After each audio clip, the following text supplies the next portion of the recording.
श्रीमद् भागवत महापुराण द्वादश स्कंध अध्याय 5। श्री सुखदेव जी का अंतिम उपदेश।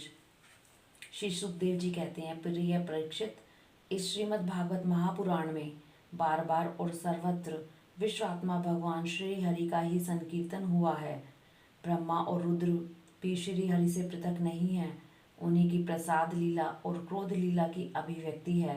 हे राजन, अब तुम यह पशुओं किसी अवेक मूलक धारणा छोड़ दो कि मैं मरूंगा। जैसे शरीर पहले नहीं था और अब पैदा हुआ है और फिर नष्ट हो जाएगा, वैसे ही तुम भी पहले नहीं थे, तुम्हारा जन्म हुआ, तुम मर जाओगे। यह बात नहीं है।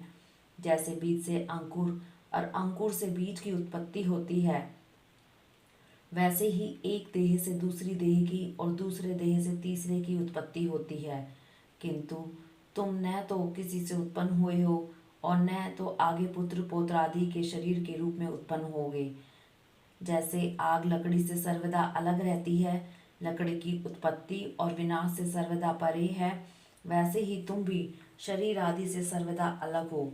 स्वप्न अवस्था में ऐसा मालूम होता है कि मेरा सिर कट गया है और मैं मर गया हूँ, मुझे लोग शमशान में जला रहे हैं, परंतु ये सब शरीर की ही अवस्थाएं दिखती हैं, आत्मा की नहीं। देखने वाला तो उन अवस्थाओं से सर्वदा परे, जन्म और मृत्यु से रहित शुद्ध बुद्ध परम तत्व स्वरूप है। जैसे घड़ा फूट जाने पर आकाश पहले की ही भांति अखंड रहता है, परंतु घट आकाश की निवृत्ति हो जाने से लोगों को ऐसी प्रतीति होती है कि वह महाकाश से मिल गया है। वास्तव में तो वह मिला हुआ था। वैसे ही देहपात हो जाने पर ऐसा मालूम होता है मानो जीव ब्रह्म हो गया। वास्तव में तो वह ब्रह्म था ही, उसकी अब्रह्मता तो प्रतीति मात्र थी। मन ही आत्मा के लिए शरीर, विषय और कर्मों की कल्पना कर लेता है। उस मन की सृष्टि करती है माया।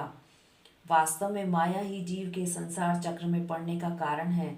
जब तक तेल रखने का पात्र, बत्ती और आग का संयोग रहता है, तभी तक दीपक में दीपक पना है। वैसे ही उनके ही समान जब तक आत्मा का कर्म, मन, शरीर और इसमें रहने वाले चैतन्य अध्याभास के साथ संबंध रहता है, तभी तक उसे जन्म मृत्यु के चक्र संसार में भटकना पड़ता है और रजोगुण, सत्वगुण और तमोगुण की वृत्तियों से उसे उत्पन्न, स्थित एवं विनिष्ट होना पड़ता है। परंतु जैसे दीपक के बुझ जाने से तत्व रूप तेज का विनाश नहीं होता, वैसे ही संसार का नाश होने पर भी स्वयं प्रकाश आत्मा का नाश नहीं होता, क्योंकि वह कार्य और कारण, व्यक्त और अव्यक्त सबसे परे है। वह आकाश के समान सबका आधार है, नित्य और निश्चल है, वह अनंत है। सचमुच आत्मा ही उपमा आत्मा ही है। हे राजन, तुम अपने विशुद्ध एवं विवेकवती बुद्धि को परमात्मा के चिंतन से भरपूर कर लो और स्वयं ही अपने अंतर में स्थित परमात्मा का साक्षात्कार करो। देखो, तुम मृत्युओं की भी मृत्यु हो, तुम स्वयं ईश्वर हो। ब्राह्मण के शाप से प्रेरित तक्षक तुम्हें भस्म न कर सकेगा। अजी तक्षक की तो बात ही क्या, स्वयं मृत्यु और मृत्युओं का समूह भी तुम्हारे पास तक ना फटक सकेंगे। तुम इस प्रकार अनुसंधान चिंतन करो कि मैं ही सर्वाधिष्ठान पर ब्रह्म हूँ, सर्वाधिष्ठान ब्रह्म मैं ही हूँ। इस प्रकार तुम अपने आप को अपने वास्तविक एक रस आनंद अखंड स्वरूप में स्थित कर लो।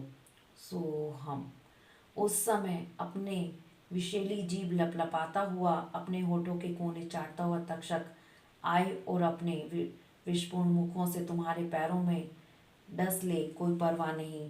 तुम अपने आत्म स्वरूप में स्थित होकर इस शरीर को और तो क्या सारे विश्व को भी अपने से पृथक न देखोगे। आत्म स्वरूप बेटा परीक्षित, तुमने विश्वात्मा भगवान की लीला के संबंध में जो प्रश्न किया था, उसका उत्तर मैंने दे दिया। अब और क्या सुनना चाहते हो? हरिओम तत्सत।